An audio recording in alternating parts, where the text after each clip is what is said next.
tubig na sa 7-Eleven. Bilis na. 7-Eleven? Ah, sige, Nay. Nay, alis na ako, ah. Ba't may dalang maleta yun? Ah, naman trip ng babaeng to. Manonood na nga lang ako. Wow, ganito pala itsura ng airport. Ang ganda. Ganito pala feeling sumakay ng airplane. Eto ba yun, yung 7-Eleven? Teka, anong oras na? Bakit di pa umuwi yung babaeng yun? Ayan, ito yung pinapabili ni Nanay. Tawagan ko na nga. Ay, hello, Nay. Eto na, nabili ko na pinapabili mo. Nasa ka na, ha? 7-Eleven, di ba, Nay? Oo, 7-Eleven. Diyan lang sa may kanto. Ay, akala ko kahit sa 7-Eleven. Ha? Nasa ka ba? Sa Japan. Ha? Japan? Bilan mo ako ng tubig na sa 7-Eleven. Bilis na. 7-Eleven? Ah, sige, Nay. Nay, alis na ako, ah. Ba't may dalang maleta yun? Ah, naman trip ng babaeng to. Manonood na nga lang ako. Wow, ganito pala itsura ng airport. Ang ganda. Ganito pala feeling sumakay ng airplane. Eto ba yun, yung 7-Eleven? Teka, anong oras na? Bakit di pa umuwi yung babaeng yun? Ayan, ito yung pinapabili ni Nanay. Tawagan ko na nga. Ay, hello, Nay. Eto na, nabili ko na pinapabili mo. Nasa ka na, ha? 7-Eleven, di ba, Nay? Oo, 7-Eleven. Diyan lang sa may kanto. Ay, akala ko kahit sa 7-Eleven. Ha? Nasa ka ba? Sa Japan. Ha? Japan? Ayun na, bilisan mo! Hala, dugo ba yung pinampunas niya sa mukha niya? Anak, tignan mo to, oh. Ano yun, Nay? Ha? Anak, ano yung nasa mukha mo? Dugo ba yan? Ginagaya mo ba yung pinupload ko? OA ka talaga, Nay. G2G Peeling Solution to. Gentle exfoliating to. Tinatanggal nito yung mga blackheads, whiteheads, tas nakakaliit din ng pores. 2 times a week ko to ginagamit, kaya instant glowing at smooth na yung texture ng skin ko. Ay, perfect yan, anak. Ang dami ko pa namang blackheads, tapos ang laki pa ng mga pores ko. Charan! O ito, Nay, sa'yo na to, ha. 199 pesos lang yan. Thank you, anak, ha. Huwag mo na ulit ako gugulatin ng ganun, ha. OA ka lang talaga, Nay. Dito ako sa Japan ngayon at titikim tayo ng Japanese convenience store snacks. Hulaan nyo kung saan ako pupunta, walang ganito sa Pilipinas. Grabe, the best talaga ang 7-Eleven sa Japan. Parang lahat ata ng gusto mong bilhin nandito na. Sobrang dami! Let's try this, oh. Ano kaya to? Mukha siya mochi. So, let's buy. Oh, may brulee sila, guys, oh. Siyempre, add to cart. Parang sikat din to. Kainin natin, guys, tara. Add to cart. Yakult ba to? Ang laki ng Yakult nila dito, oh. Add to cart.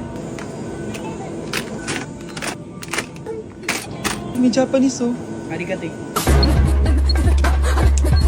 Tikman na natin. Una natin titikman itong pudding.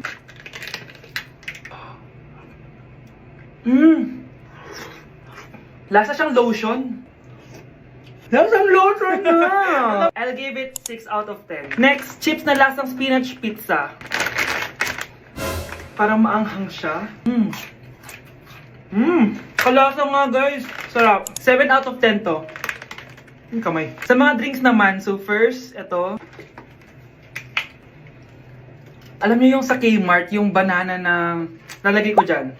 Ganun yung lasa niya, pero hindi masyadong matamis. So, 7 out of 10. Favorite. Next, ito guys, super cute na ito, kaya kinuha ko. So, parang siyang mochi. Pero di ko alam kung ito. Wala kasi siyang English subtitle. Ang cute niya! Tapos amoy sabon. Alam mo yung Kojic, ganun. Ganun yung amoy niya. So, ito yung itsura niya. Candy ata to eh.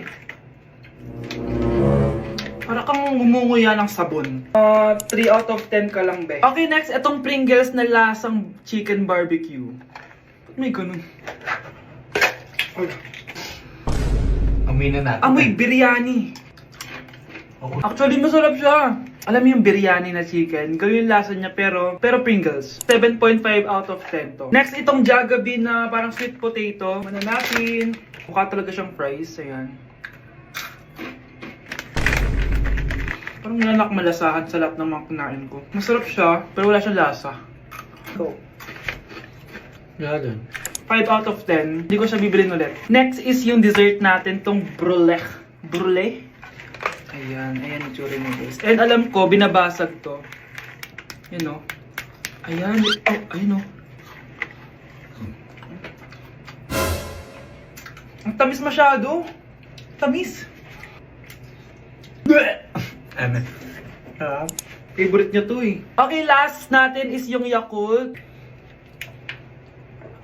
Lasang Yakult. Mas marami lang. So yun lang naman, kung gusto nyo ng part 2, mag-rate pa ako ng ibang Japanese food dito. So comment lang kayo sa baba. Nasa Japan pa rin ako at titikim tayo ng Japanese convenience store food part 2. Hulaan nyo guys kung nasan ako. Walang-wala na ito sa Pilipinas, promise. Hindi talaga pwedeng wala akong mabili tuwing pupunta ako dito sa Family Mart. Tignan nyo naman, parang lahat gusto mong itry, diba? Guys, may nakita ako. Parang may ganito ako. Okay pa ba to? Parang panis na. Add to cart. Guys, mukhang masarap to. Oh. Add to cart natin to. Guys, nakita ko kanina daming Japanese na kumakain nito. So, add to cart natin to. Guys, parang masarap din to. Oh. Famichiki. Add to cart.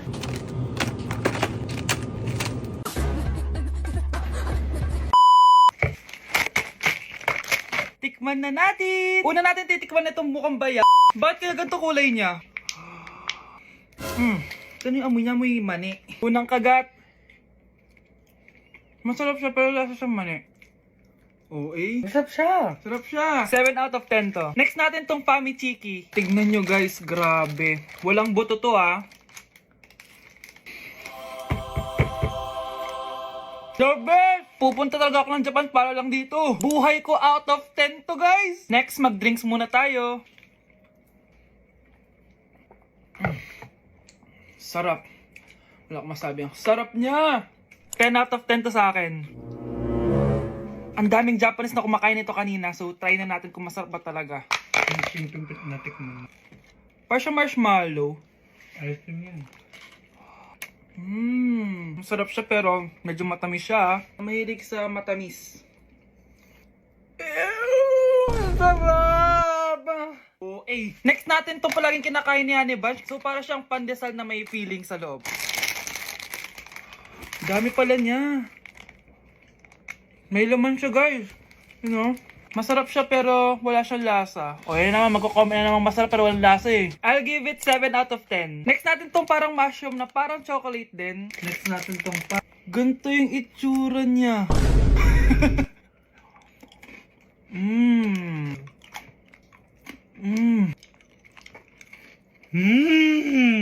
Uy talaga. Masarap to guys, 9 out of 10. Okay guys, last natin tong soy sauce flavored moisturized crackers. So lasa siyang toyo. Tikman na natin.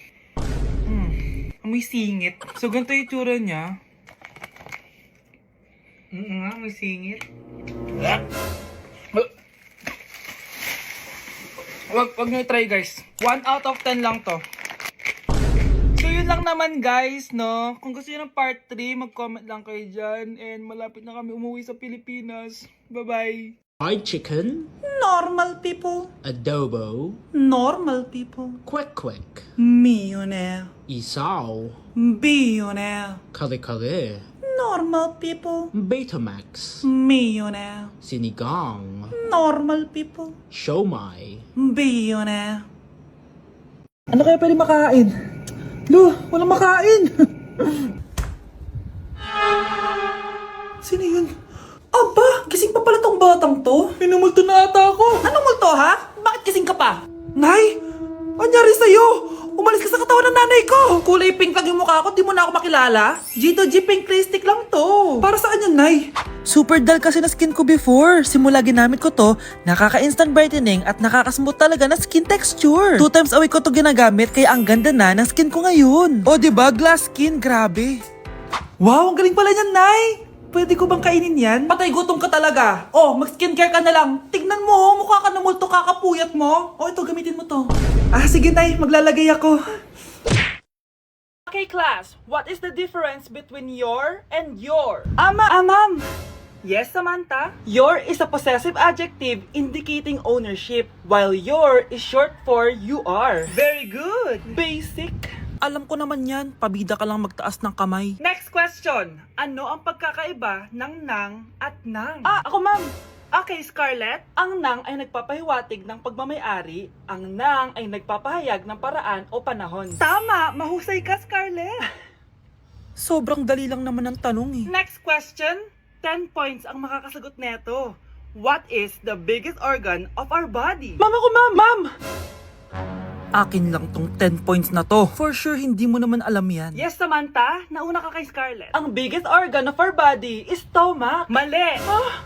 Okay, Scarlett? Lungs po, ma'am. Wrong answer.